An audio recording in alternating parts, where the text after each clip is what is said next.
Gang, we've got a still murky start to our week. It's going to be cloudy. Oftentimes we will see some peaks of sun at here and there, but overall there's a warming trend. There's a cloudier trend, and yes, that sticky humidity, it sticks around as well. So we have like murky mugginess, if you want alliteration, for the week going forward. A warming trend for, I guess, summer weather lovers. Hey, it's been positive. Some of you might like some of the kind of late summer type feels as we look ahead this week. But maybe and hopefully, if you're a fall weather lover, a cold front comes through later in the weekend. Hopefully we're feeling a little more fall-like by Sunday, but in the meantime, here's how much different from average we are feeling. It is much above average. 10 at the end of the week, we might be 20 degrees above average, so keep that in mind. It is very unusual this time of year. Hello, Peter. Thank you so much for tuning in. And these above average temperatures continue until maybe Sunday, when we finally get that cold front through Saturday night into Sunday. And of course, ongoing story, more stickiness. The dew points continue in the 60s more often than not. We could get some quick bursts of drier, refreshing air this week, but it's not until you see at the end of this animation on Saturday night into Sunday that we really clear out this moisture from the atmosphere in the mid-Atlantic and much of the East Coast. So prepare to be kind of uncomfortable. We shouldn't be in the dew points in the 60s this time of year, so it is going to feel a little continued unusual to your body. But again, fall-like, drier, more refreshing air moves in this weekend. And the final thing I'm highlighting is cloudiness in the blue, actually, since the background of the map is white, the white tile. But when you see more cloud cover here on this animation, it's blue. And more often than not, it is partly to mostly cloudy this week. We're not completely sucked in, but it has been an ongoing theme. The moisture and stickiness in the atmosphere does correspond to more chances of drizzle and fog and cloudiness. So don't expect any bright sunshine this week until maybe, again, Sunday, is assuming everything remains on time and moves out of here on time later this weekend. We could see some more sunshine and some better fall-like weather if you're a fall weather lover. These are some systems dancing around our region. We've got high pressure kind of off of Maine, off of New England. That is keeping us sucked in with some kind of damper air off of the ocean. We've got a trough of low pressure that's kind of weak. It's weak, but it's moving toward us to help keep things sucked in around the mountains, the Appalachians. And this lovely storm system, it's weak, but just going fairly stationary, not moving, off of the Carolina and Virginia and Delmarva coast. So that hangs around. This is on Tuesday. Not much changes this week. We have kind of a very stuck pattern. We're kind of stuck in the middle of everything. Hello, David. Thanks for tuning in. Bring that cold front, says Charlene. Ready for some fall weather, Greg? You want that darn frost and burning leaves smell. Let's look at the first frost projections just on climatological averages, which I have down here for you. Many of us west of I-81 should have seen a frost or freeze by now, but we're running just a little bit behind. Here is the median first frost date for you. You can see near downtown areas and around the bay, it's later.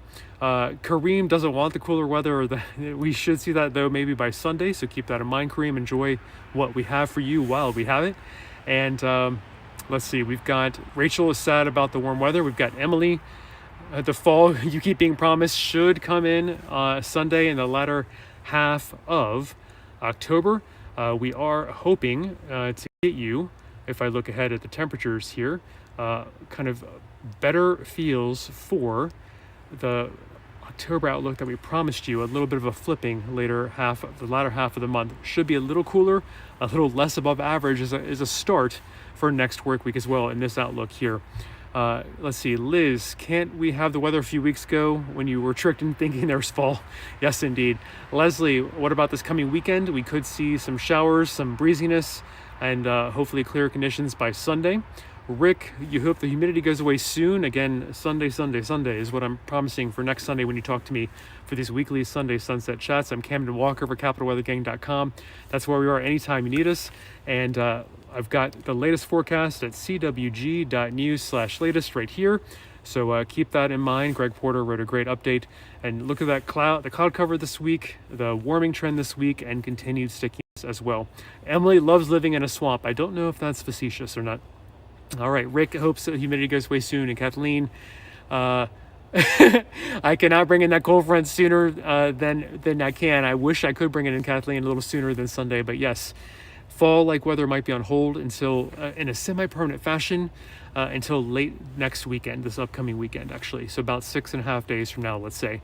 We could, yes, at times see some of these dew points quickly dip down into the 50s this coming week, but it is not scoured out. These 60s muggy, uncomfortable dew points, they're not scoured out until later in this animation. Here it is, Saturday night into Sunday, there at the end. That's when the cold front, we think, comes through.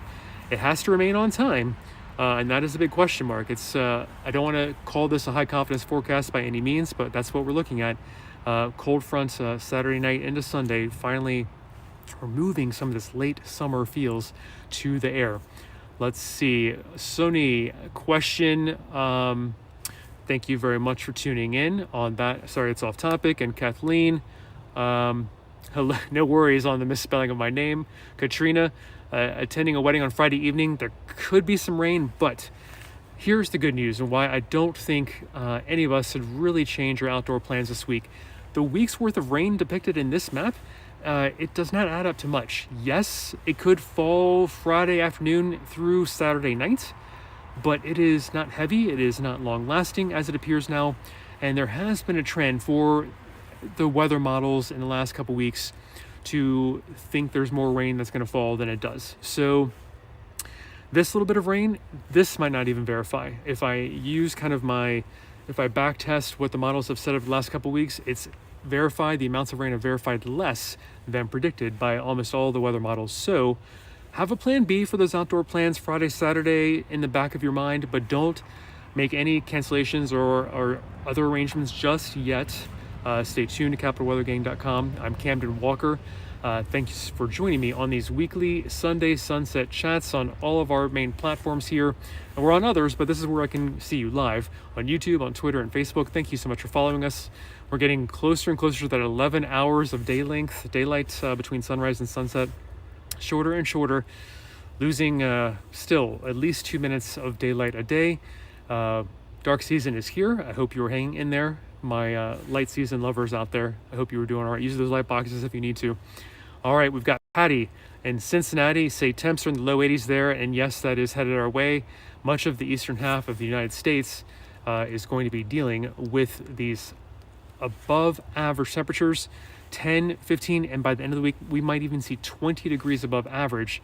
That's a difference from average. We're going to be about 20 degrees. It's going to be pretty uncomfortable, very noticeable to our bodies. It is very unseasonable to be this warm. But again, it cools off there at the end of the animation, Saturday night into Sunday, as that cold front comes through. All right, we've got friends in Alberta, Canada, says Liz. You had snow earlier today there in Alberta, your friends. That's great. No snow in the forecast anytime soon for the mid-Atlantic, but I'll keep you posted, of course, and we will always at CapitalWeatherGang.com. I'll look forward to dusting off the Snow Lovers Crystal Ball and the Snow Potential Index, which we have not even thought about for the season just yet. Allison says the weather's unacceptable. I agree. I would love to fix it. And Danielle says we cannot have snow soon enough. Let me take some other questions and comments while here's the forecast at a glance. It's murky. It's muggy. It is a warming trend, slowly but surely making us perhaps even more uncomfortable. If you're a fall weather lover, the context is for more discomfort by the end of this week. But here's our latest forecast right there. I can point to it. CWG.news/latest. I'm Camden Walker for CapitalWeatherGang.com. Allison, indeed, unacceptable. We need fallback. Danielle, can't have snow soon enough. And David, a couple weeks ago was fake fall. Now we're in summer part 3. I can't disagree with you fully. Lee, you're most welcome. Thank you for the pumpkin emoji. I hope that we can get some more fall weather soon. Dawn, no sneak peek yet for winter. We'll try and give you a better update closer to Halloween. Between Halloween and Thanksgiving, we'll try and do a winter outlook for you. No clear signals just yet. I have looked out even a month in advance and seasonally in advance through December, and we're generally leaning above average for temperatures. So there's a start for you. But we're going to generally at the beginning of every month also give you a monthly outlook. And speaking of that, we do have our October outlook out. If you did not already check that out about 10 days ago, let me find that for you.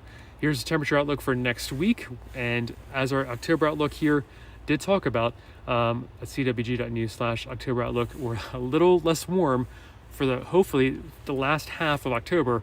I would love for October Outlook to verify, but these are quite immense projects by Matt Rogers, so thank you to him for always putting those outlooks together. Lee would like a blizzard this winter. I'll see what I can do. Chris, hello. Let's talk about foliage. You are looking at trying to do some photography soon. We have a report due out tomorrow, but here is the latest I have for you up here in this part of there we go. And of course, more at CWG.news/foliage, just FYI. But yes, the Shenandoah along I-81 is getting going finally, especially at higher elevations above 3,000 feet or so. So keep that in mind. Stay tuned to CapitalWeatherGang.com. We'll have an update at the beginning of this work week as well. So yes, I think if you can go to higher elevations, it is encouraging. We're starting to get some color in the next week or two for sure. But of course, keep in mind, seasonally speaking, it can take until November for the I-95 corridor to see its peak color. So keep that in mind as well. Let's see, we've got Deborah. Thank you so much for tuning in. It didn't rain on Saturday due to all of the homecoming activities. So I hope you are following CapitalWeatherGang.com, and we're figuring out that these rain amounts they're not amounting to much, and these weather models are typically reporting a little bit more in the way of rain than is fallen. Here's the next 7 days predicted a fairly light amount of rain around the region. So again, could it rain Friday, Saturday is the time frame when most of this light to moderate rain could fall? Yes. And have the weather models been predicting more rain than has fallen in the last couple weeks? Yes. So have a plan B in the back of your mind for outdoor activities Friday, Saturday, but don't make any changes just yet, because as we are learning when we're back testing and observing what has verified in the weather models, this might not even rain quite this much Friday and Saturday. So just be aware, it's not a high confidence forecast. We need you to check in with us if you can once a day at CapitalWeatherGang.com, because we're watching how the trend of the trend is happening within the weather modeling system. There are many simulations within each global modeling system, and we're watching what the ranges are and how those are going forward. So stay tuned, and thank you. I hope that you were able to stay dry for your homecoming last weekend, if it did go forward, Deborah. Thank you so much for the kind words. And Charlene, is the oddball weather related to La Nina? I would not go that far. I don't see any direct correlation in the mid-Atlantic weather to equatorial Pacific water temperature anomalies just yet. All right, but we're watching that for the winter. That's definitely an ingredient in our winter outlook, which hopefully we get out to you by around Thanksgiving. So stay tuned to CapitalWeatherGang.com. Thank you so much for tuning in. I'm Camden Walker, coming to you live on all three of our platforms here, YouTube, Twitter, and Facebook. Shorter and shorter daylight all the time. We're going to be talking earlier and earlier each of these subsequent Sundays until the winter solstice. So I appreciate you tuning in a little earlier and earlier each week, but I enjoy seeing you and chatting with you on these weekly Sunday sunset chats. Thank you so much. I'm Camden Walker for CapitalWeatherGang.com. Anytime you need us, we are there 24/7. And for the latest forecast, you can go to CWG.news/latest. Greg Porter has given his synopsis for tonight's forecast. A little fog, drizzle can't be ruled out, and continued cloudiness not only tomorrow, but here's the forecast at a glance. And it is looking fairly cloudy this week. Not at all times, but fairly murky, fairly muggy, warming trend. Those are kind of the three themes that we're talking about. It is going to get warmer and warmer, more and more above the average where we should be this time of year, which, if I scroll down here to find it for you, we really should be no warmer than 72 degrees for an average high temperature and 55 degrees for low temperature. So look at that end of the week before that cold front moves through Saturday night into Sunday.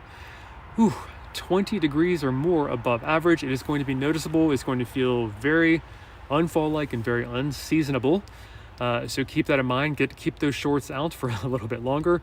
The second of our three themes is the moisture in the atmosphere. Even if we don't see much in the way of rain until maybe a little bit Friday, Saturday, the dew points, they are going to be palpable, feelable. You're going to feel that sticky, humid feeling for much, if not all of the week. Yes, a couple moments here you'll see on this animation have 50-degree dew points, 50s for a moment, but got to get that cold front here at the end of the animation coming from the Great Lakes. Boom, Saturday night into Sunday, we finally scour out this moist Gulf of Mexico air, and can feel more Canadian, drier, refreshing, more fall-like air. And we should be able to get onto below the dry pleasant zone by the end of the weekend as well.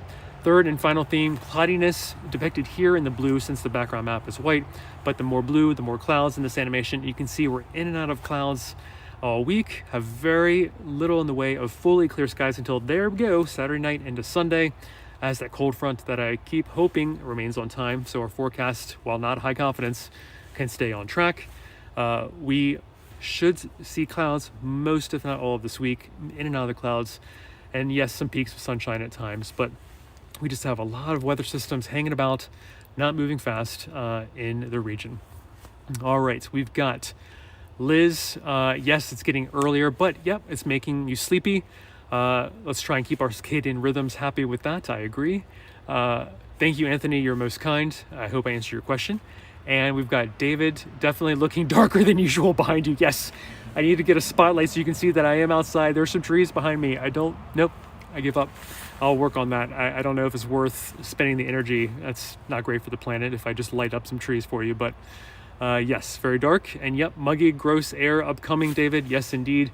This just murkiness stays with these stationary weather systems this week. Just can't scour out these uncomfortable dew points that I'm showing you here. These are the uncomfortable dew points, and sticky and moist all week. Yuck. I'm ready for fall. This is late summer air that we're experiencing. Not cool. Not cool, literally and figuratively. Lee, will it stay fall-like after the cold front next weekend? I think so. I'm promising in my own terms, my words, not on my teammates, Capital Weather Gang. I think we'll more semi-permanently enjoy more drier, refreshing air behind this cold front that scours out right there, Saturday night and Sunday at the end of that animation. We should be able to get you some more fall-like air for next week. And let me quickly show you the CWG.news/latest forecast at a glance. The themes we're hitting on: warming trend this week. It continues to be murky and muggy, kind of gray and sticky. But I want to talk about, since Lee brings up a good question, what does it look like next week? Well, temperatures could still be a little bit above average. It's leaning above average, but at least in tradition of our October outlook, which I hope can verify for you, we should be less warm starting next week. And we think the latter half of October still leans toward cooler air. So keep that in mind. And there's the link at CWG.news/OctoberOutlook to get yourself refreshed on what we expected and still expect generally for this month. And what temperature should we be at for an average high by the time this map is valid next work week? 69 degrees for a high temperature, 52 for a low temperature. So at least when it's leaning above average, it's not necessarily going to be quite as warm. I hope that makes sense. The benchmark is lower and lower each passing week that I'm talking to you on these Sunday sunset chats. So when we see above average on the map, it means less warm. If we saw this in July, it would still be plenty warm. We'd probably still be sweating in the 80s and if not even some 90s. So keep that in mind as well. And not to confuse you, but this week right now, our average right now for this coming work week is 72 for high, 55 for a low temperature as well. Precipitation for next work week, generally we stay dry. I know gardeners are complaining, and yes, here is backward looking set the last 7 days. Look at the rain holes around the DC area. It has been dry. I've seen you in the comments on capitalweathergang.com recently complaining about the dry, powdery soil. So do keep watering, but the good news is, number one, the drought. This side of the Mississippi River, on the east side of the Mississippi River, doing pretty okay. We're not in any sort of major drought. We're not even technically abnormally dry. But the other good news, number two, is that evapotranspiration rates are lowering. The sun angle is lower. It can't evaporate as much water. The plants are starting to go dormant, so they're not sucking as much water from the soil. So I think we can keep up with it with a little bit of watering. Much better to have less rain here in October than July, when evapotranspiration is off the charts and very high, and everything is very actively getting moisture away from our topsoil. All right. Let's see, we've got Liz. Thermostat, you'd like to be able to turn it from AC to heat soon? Well, Liz, not this upcoming work week, but we're trying to look at later next weekend. We could see more fall-like conditions, and let me jump to that really quick. Here's Saturday, which is our sneak preview of the first half of the weekend. Still warm, but you can see kind of a cold front on our doorstep from coming from the Great Lakes. And I'm about to sign off, but I want to promise you, we do think cooler air is coming in. According to our CWG.news/OctoberOutlook, it is coming. So keep that in mind. And our latest forecast is at CWG.news/latest. I'm Camden Walker for CapitalWeatherGang.com. Charlene, you're most welcome. Heavier jacket next Sunday, maybe, if that cold front moves through, perhaps. We'll see if I dress a little bit differently, if it actually does feel like fall, if that cold front stays on time at making it through our region, in and out on Saturday night into Sunday, this upcoming weekend. But in the meantime, and Lee, thank you too. You're most welcome. Thanks for tuning in. Go for the latest forecast at CWG.news/latest. I'm Camden Walker. CapitalWeatherGang.com is where we are 24/7. This upcoming week's forecast is murky, it's muggy, it's fairly cloudy, and a warming trend is underway to make it even more feel like late summer for the end of this week. So fingers crossed, fall weather lovers, that we do keep on time. Even though it's a low confidence forecast looking out to next weekend, we do see a cold front coming through, maybe giving us some more fall-like weather Saturday night into Sunday. So keep that in mind. Thanks, David, so much as well. All right, have a good start to your week. I appreciate you, and I'll talk